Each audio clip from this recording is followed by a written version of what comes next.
Hello everyone. I'm so glad to have you with us today.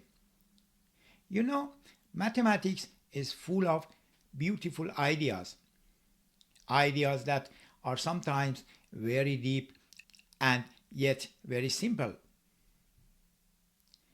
Today, we explore the magic of infinite lists, what we call sequences. Think of this as a foundation for everything we will do later in calculus. Let's begin with a famous ancient puzzle. Imagine a runner moving toward a finish line, but before reaching it, he must first go halfway. Then half of what remains, which is 1/4. Then again, half of that, 1/8, 1/16, and so on. This continues forever. So here is the question. Does the runner ever arrive? This infinite list, 1/2, 1/4, 1/8, is our first example of a sequence. So, what is a sequence? Simply put, it is an ordered list of numbers. But in mathematics, it is actually a function whose inputs are 1, 2, 3, and so on. We write it as a sub n. A1 is the first term, A2 is the second term, and A sub n is the general term, the rule that defines everything. There are three common ways to represent a sequence. First, a formula. For example, A sub n equals n divided by n plus 1. Second, set notation using curly braces. And third, we simply list the terms 1/2, 2/3, 3/4. All these methods describe the same idea. Now let's solve a small puzzle. Suppose we have 3/5, -4/25, 5/125. Step 1. Look at the numerators. They increase by 1, so we write n plus 2. Step 2. The denominators are power of 5, so we write 5 to the power of n. Step 3. The sign alternate, positive, negative, positive. So we use -1 to the power n minus 1. Putting it all together, we get the formula.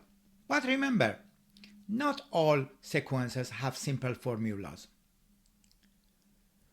Some come from real-world data, like population. Others come from constants like e or pi. For example, the digit of e, 2.71828, form a sequence. Patterns are everywhere, not just in algebra. One of the most famous sequences is the Fibonacci sequence. It is defined recursively, meaning each term depends on previous one. We start with 1 and 1. Then 1 plus 1 is 2. 1 plus 2 is 3. 2 plus 3 is 5, and so on. This sequence appears in nature, in plants, galaxies, and sunflowers. Nature loves patterns. Now, how do we graph sequences? First method, Cartesian plot.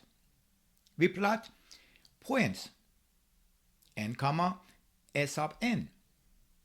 Important, we do not connect dots because n must be a whole number. Second method, number line.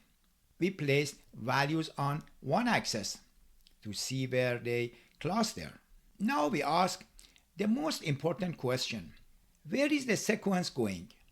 As n becomes very large, do the terms approach a number L? If do, we say the sequence converges.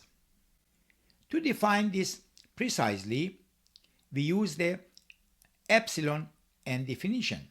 For every small epsilon, there exists a number n such that for all n greater than n, the distance between a sub n and L is less than epsilon. In simple words, after some point, all terms stay close to L forever. To find limits more easily, we use limit laws. We can add, subtract, multiply, and divide limits, just like with functions. We also use the Squeeze Theorem. If a sequence is trapped between two sequences that both go to L, then it must also go to L. Now let's look at behavior. A sequence is monotonic if it always goes in one direction. Increase means each term is larger than the previous. Decrease means each term is smaller. If it goes up and down, it is neither. Next, boundedness. A sequence is bounded if it stays within a fixed range. If it never goes above M, it is bounded above. If it never goes below M, it is bounded below. If both exist, the sequence is bounded. Now, a very powerful theorem. If a sequence is monotonic and bounded, then it must converge. Monotonic means no oscillation. Bounded means no escape. Together, they force the sequence to settle at a limit L. We have covered a lot today, from basic definitions to powerful theorems. You now have a strong foundation in sequences. Next, we will move to series, where we add infinite terms and study their convergence. Thank you for your hard work today. Mathematics is a journey, and the best is yet to come. Keeping practicing. Stay curious. And I will see you in next lesson. I hope this journey was helpful for you. If this video helped you understand sequences, please like it, subscribe to the channel, and share it with your friends. Your feedback helps us create better content. Thank you for watching.